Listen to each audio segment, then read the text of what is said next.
안녕하세요. 메리트코 신일섭입니다. 오늘의 주제는 모기지 금리 급등으로 1월 신규 주택 판매 급감, 인투이트 실적 발표 어닝 서프라이즈입니다. 6시 20분에 그 엔비디아 실적 나왔죠? 그 6시 20분을 지나서 할 수가 없어서 저는 못 보고 대본을 드렸는데, 제가 오는 길에 항상 이 시간에 그 교육방송에서 하는 영어 프로그램 듣고 오거든요. 근데 거기서 그 매일 이제 저기 영어 회화를 이 경제 뉴스를 갖다가 해줘요. 그래서 뭐 오늘 인텔이랑 엔비디아 얘기를 영어로 해주더라고요. 근데 인텔하고 엔비디아 뭐 역사를 얘기하면서, 인텔이 예전에는 황제였잖아요. 그러다가 이제 마이크로소프트랑 협업해서 마이크로소프트의 윈도우를 쓰고 인텔의 CPU 칩을 탑재한 컴퓨터를 엄청나게 팔아서 제왕 역할을 하다가 모바일 시대로 넘어가서, 거기서 이제 모바일의 CPU 같은 경우는 AP라고 불린다. 어플리케이션 프로세서, 그렇게 영어를 다 해주더라고요.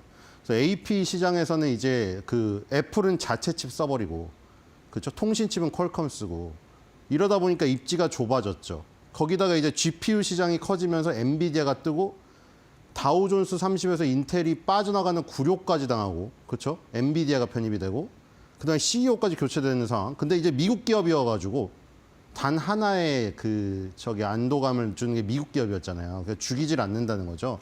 살리잖아요. 그래서 이제 그 뒤로 엔비디아는 30배를 갔다. 뭐 이거를 이제 영어 표현을 해주던데 진짜 좋더라고요. 영어도 배우면서.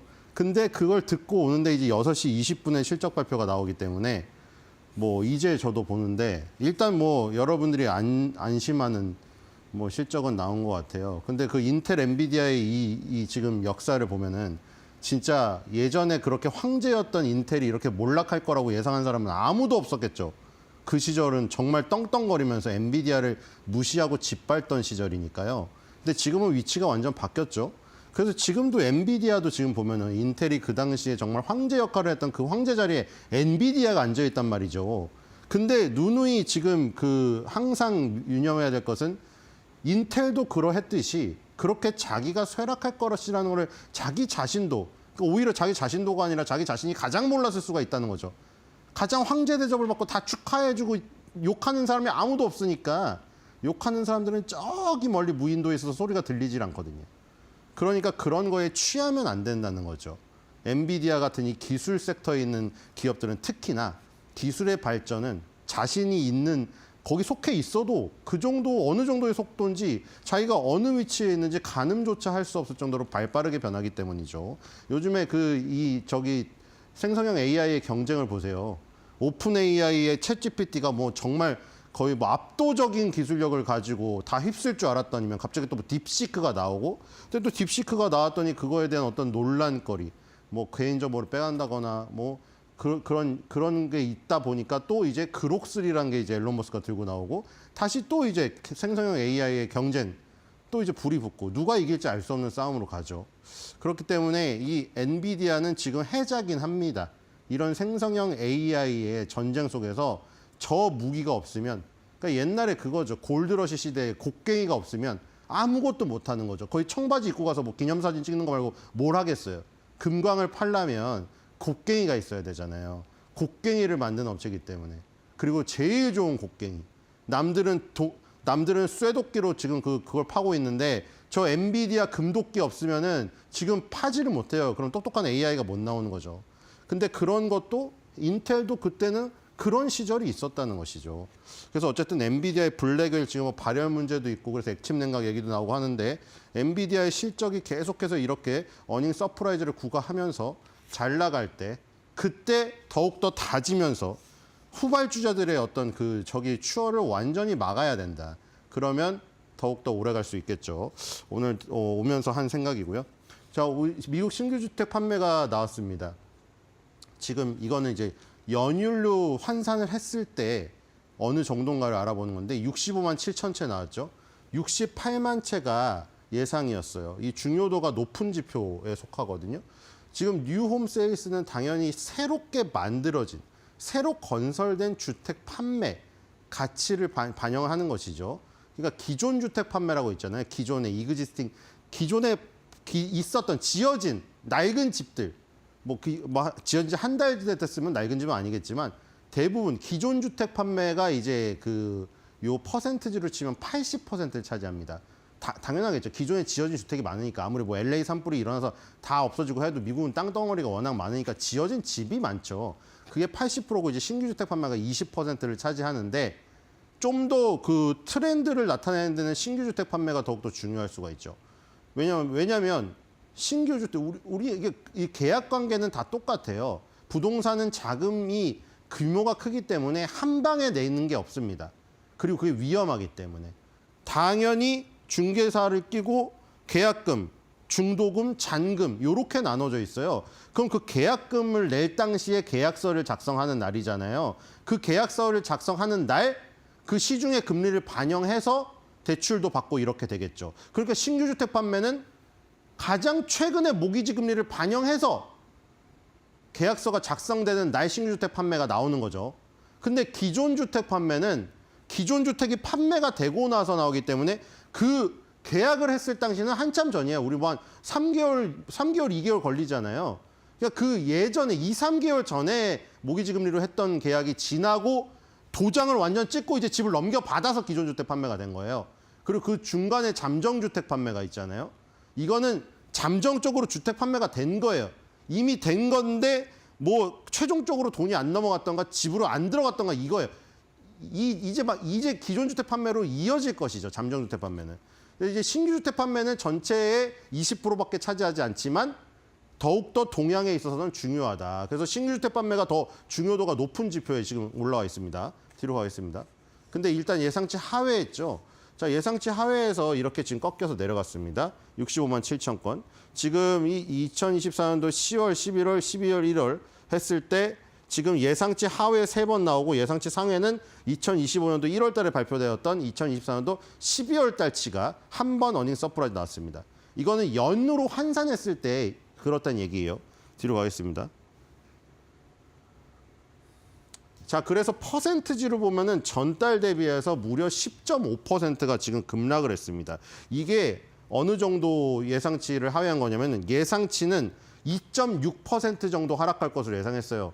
하락할 것으로 예상했지만 폭이 2.6이었는데 10.5로 5배나 지금 나와버렸습니다.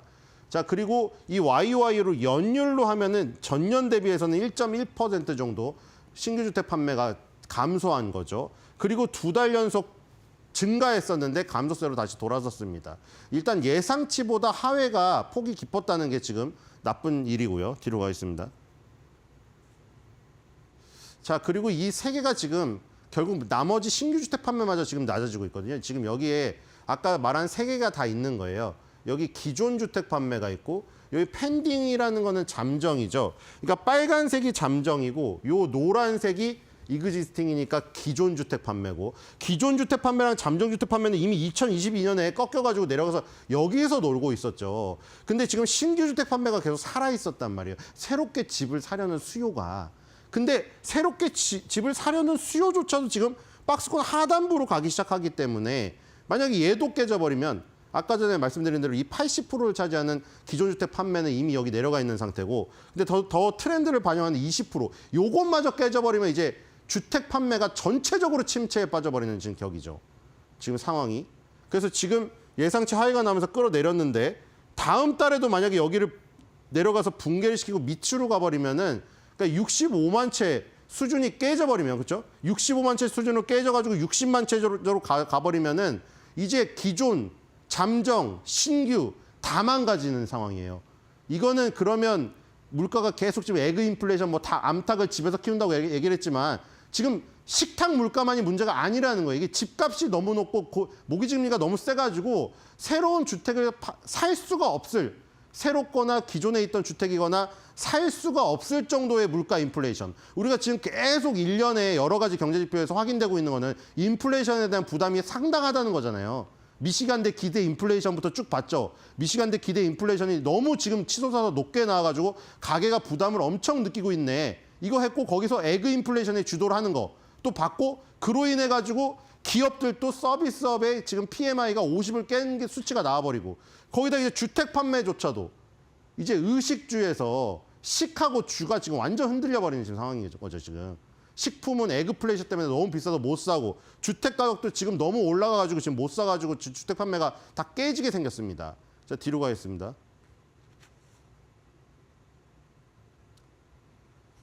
자, 그래서 지금 새로운 주택이 판매되었는데 가격이죠. 아까 말한 대로 가격이 이렇게 급등해 버렸어요. 지금 이게 중간 가격인데 지금 41만 5천 달러였는데 이 지금 44만 6천 달러까지 급등을 해가지고 이 수치가 2022년도 초반 가격으로 가고 있거든요. 지금 자, 주택 가격이 다시 살아나고 있어요. 여기서 주택 가격이 무너질 뻔했죠. 박스권 하단부가 무너졌죠. 근데 여기서 다시 지금 위로 치솟아서 이렇게 되면은 또 물가가 지금 흔들릴 가능성. 이렇게 물가가 지금 흔들려 버리면은 이건 특히 주택이기 때문에 더욱 더 심각하죠. 집이 있고 뭐 에그 인플레이션이나 계란을 안 먹던가 암탉을 키우면 되는데 이 주택은 이 값이 오르면 아예 손을 댈 수가 없어요. 이거 지금 살 수가 없어요. 지금 주택 가격 중간 가격이 44만 6천 달러로 급등했다는 거. 자, 뒤로 가겠습니다. 자, 그럼 급등을 하더라도 금리라도 낮아야 되죠. 금리가 싸면은 조금 가격이 올랐어도 장기로 대출해서 어떻게 버티면 되는데 문제는 모기지 금리가 치솟아서 7%를 넘겨버렸어요. 또.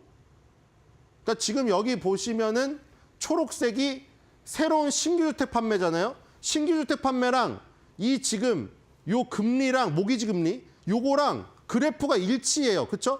완전 딱딱 시점까지 일치하진 않지만 전체적인 모습이 비슷하죠. 그러니까 뭐예요? 지금 어떤 모습이죠? 모기지 금리가 내려갈 때 내려가야 저희가 약간의 시차가 있죠. 여기서 약간의 시차 여기 보시면 모기지 금리가 올라가면은 신규 주택 판매가 급락합니다. 이렇게 변동성이 있죠. 이런 부분. 근데 지금 모기지 금리가 또 급등해 버렸단 말이에요. 그럼 여기가 또 내려갈 확률이 있죠, 지금. 그러니까 지금 중간 가격은 급등해 버렸는데 모기지 금리도 오른다. 근데 문제는 이게 금리 인하를 지금 하고 있는 시점에서도 올랐다는 거죠. 근데 지금 앞으로 금리 인하를 할 여지가 지금 있나요? 얘기가 나오는 게. 금리 인하를 한 번이나 할까 말까 지금 하나잖아요. 그러니까 금리 인하를 했어도 모기지 금리가 오르는데 금리 인하를 할 여지가 없으니까 모기지 금리가 떨어질 수 있는 건덕지가 없어요, 또. 그러니까 지금 이 미국 그 소비자들은 주택 그 구매 예정자들은 금리가 너무 높고 주택 가격 중간 가격이 올라가 가지고 살 엄두를 못 내고 있는 거예요. 집에서 뭐 전세 전세 대조는 없지만 월세로 얹혀 살고 있더라도 지금 계란 가격에 지금 뭐 저 후들후들 거리고 있는데 집은 아예 엄두도 못 내는 거죠. 이렇게 되면 모기지 금리가 7%가 넘어가 버리고 가격이 엄청 급등했고 손을 못 대요. 지금 뒤로 가겠습니다. 상당히 어려운 시점이고요. 자, 엔비디아가 이제 장후에 나오기 때문에 6시 20분에 나왔어요. 자, 그리고 그 장전에는 로우스가 나왔는데 어제 홈디포랑 비슷하게 나왔습니다. 홈디포 보셨어요? 기억하세요? 동일 매장 매출이 플러스로 전환이 됐잖아요. 처음 오랜만에. 로우스도 동일 매장 매출이 오랜만에 플러스로 증가가 됐습니다. 그게 긍정적이었던 것이고요. 오늘은 인투이트 이거 어제 장후에 나온 거 한번 보겠습니다. 자, 인투이트는 소프트웨어 회사예요. 회계 그리고 뭐 격리 이런 소프트웨어를 제공한 세금 세무 회계 뭐 이런 것들이 있죠. 이런 소프트웨어를 제공하는 회사여서 요 대부분의 기업 담당자들이 요거를 사용합니다. 안 그러면은 예전에 무슨 격리 아가씨라고 부르시는 분들이 막 수기라고 열심히 뛰어다녀가지고 프로그램도 없어가지고 너무 힘들잖아요. 이 세무 회계 프로그램을 제공해주는 회사고요. 그리고 매출액은 17% 증가해서 3.96 빌리언 달러 나왔습니다. 순이익도 플러스 33% 아주 좋죠. 주당 순이익 1.67로 34% 증가했고요. 조정을 해주니까 26% 이것도 증가했습니다. 1.67이었는데 주당 3.42미로 거의 2배가 뛴 거 보니 조정해주니까 다른 일회성 비용이 많이 빠진 것 같습니다. 자, 그래서 지금 보니까 제일 많이 차지하고 있는 게 글로벌 비즈니스 솔루션이죠. 전 세계적으로 사업을 하고 여기 세무회계 시스템 가장 많은 부분이 있고요. 그리고 프로텍스 6.9, 컨서머 소비 부분이 12.8, 그다음에 크레디트 카르마 이 부분이 12.9입니다. 자, 대부분이 그 전 세계적으로 사업을 하고 있는 지금 상황이고요.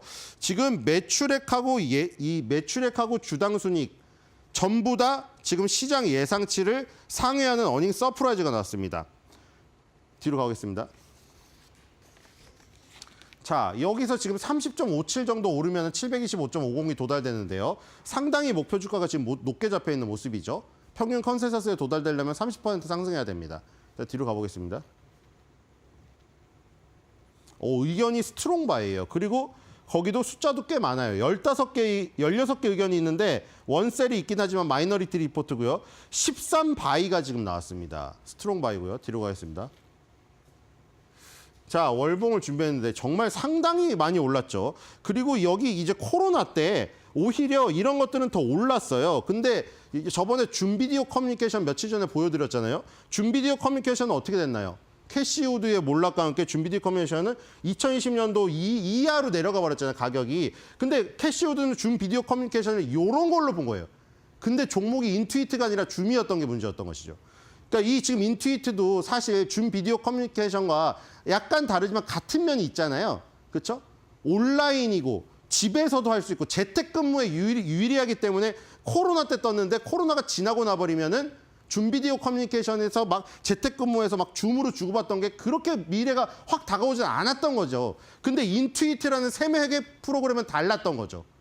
줌 비디오는 무조건 화상을 해야 되는데 이거는 뭐 화상으로 세무회계를 하라는 법은 없기 때문에 세무회계 프로그램을 쓰는 전 세계 기업들이 그냥 늘어나면 됐던 거죠. 단지 2020년 코로나 이후에 너무 떴다가 주저앉은 부분이 있었지만 줌처럼 무너지진 않았던 거죠. 거기서 결정적인 지금 주가의 차이가 발생된 겁니다. 그리고 지금 여기 50개월 선이죠. 결국 50개월 선에서 엄청나게 거의 1년을 지금 다진 다음에, 그렇죠? 여기서 뚫릴 뻔했죠. 1년을 쑤셨는데 안 뚫려가지고 여기서 다시 살아났습니다. 그리고 20개월 선으로 한 단계 올라섰죠. 그러니까 이제 다시 한번 코로나 이후에 최고점인 700달러 도전에 나선 겁니다. 자, 이런 세무회계 프로그램과 줌 비디오 커뮤니케이션의 약간의 차이 때문에 코로나 이후에 지금 한 3년의 상황이 완전히 엇갈리는 상황이다. 이 인투이트라는 종목은 오히려 역사적 신고가를 눈앞에 두고 있는, 각도 항상 얘기했죠. 올라갈 땐 가파르고 내려갈 땐 완만합니다. 다시 한번 가파르게 에너지가 나온다면 700달러 돌파도 가능한 이런 모습이죠. 자, 오늘의 한 주 매도평입니다. 아까 전에 뭐 미국 소비자들 얘기했지만 모기지금리 7%가 지금 돌파되고 있는 상황에서 주택가격도 오르는데 쉽사리 그런 높은 대출금을 감당할 여력이 없습니다. 달걀 가격 감당하기도 힘들기 때문이죠. 자, 그래서 내 집 마련의 꿈, 모기지 때문에 목이 탄다.